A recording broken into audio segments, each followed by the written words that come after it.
Hi, and welcome to your lesson on prepositions. If you get your grammar notebooks out, you're going to go to the last notes that we took. And the last time we actually met and talked about prepositions. We didn't have a chance to do our follow-up yet, and that was something that was in the room. So we're going to do something a little bit different. First, I'm just going to remind you about prepositions. So hopefully you have your notebooks.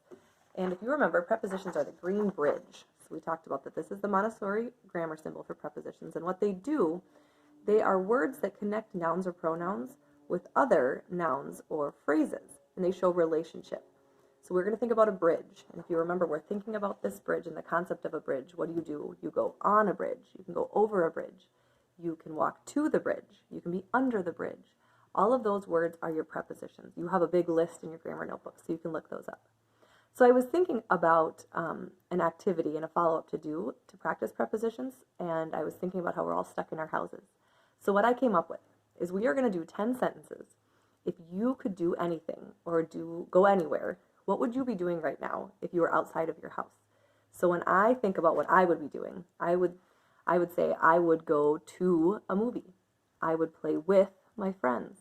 I would eat in a restaurant.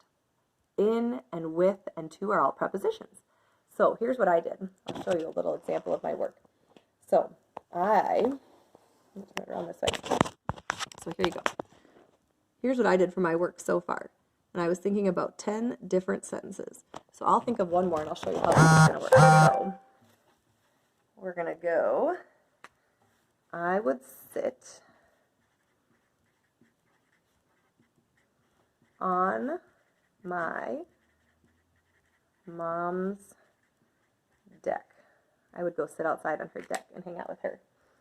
So you're going to take your green and you're going to symbolize your preposition. So on is the preposition. And we talked last time about the objects of the preposition. So what is it connecting to? So your subject of your sentence is I. So that's your pronoun. And we have your verb is sit. Sit on, and then on what? On the deck. So the noun that it connects, that's actually called your object of the preposition. So if you want to symbolize those nouns as objects of prepositions, it would look something like this.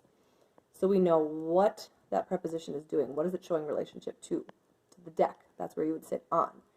If you want, as a challenge, I would invite you to get out all of your colors and go through and symbolize all of these parts of speech. You can look in your grammar notebook and you have them all listed there.